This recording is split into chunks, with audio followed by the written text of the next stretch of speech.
Et en ligne avec nous depuis Alger, Faisal Metaoui, correspondant de Medi 1 pour Medi 1 TV. Bonsoir Faisal.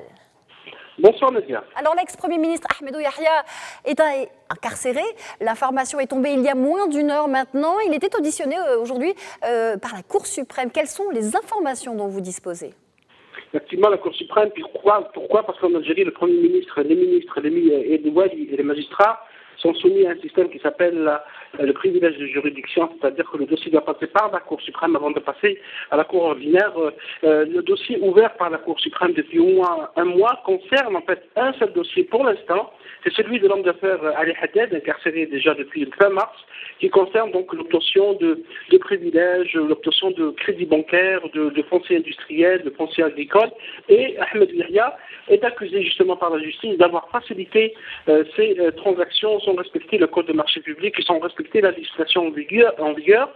Le dossier concerne également d'autres ministres, puisqu'aujourd'hui la Cour suprême a convoqué également l'ancien ministre des Transports, ancien wali d'Oran aussi, et ancien directeur de campagne du président Bouteflika pour le 5e mandat, Abdelghani Zahlen, qui est actuellement au niveau de la Cour suprême.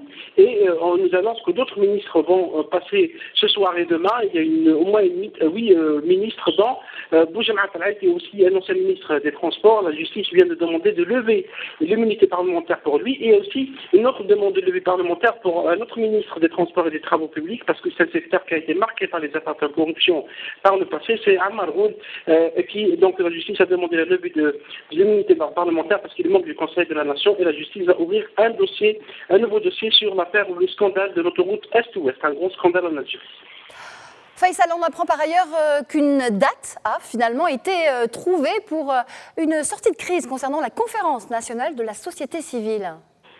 C'est vrai, la société civile, il y a beaucoup d'associations, il y a au moins une centaine d'associations et d'organisations entre syndicats, associations religieuses et associations civiles, mais également des organisations de défense des droits de l'homme, qui ont eu une réunion hier soir au siège de l'Union nationale des personnels de l'éducation et de la formation pour trouver un terrain d'entente. C'est une feuille de route qui va être présentée samedi 15 juin à Alger, puisqu'il y avait deux courants au sein de cette société civile. L'un disait qu'il fallait organiser l'élection présidentielle le plus rapidement possible pour doter le pays d'un président élu dans des conditions normales. Et l'autre partie, c'est d'aller vers une assemblée constituante. Et visiblement, les deux parties ont trouvé plutôt un terrain d'entente pour aller vers cette réunion. La feuille de route sera proposée inévitablement aux autorités qui ont appelé elles-mêmes à un dialogue national pour sortir de la crise politique dans le pays.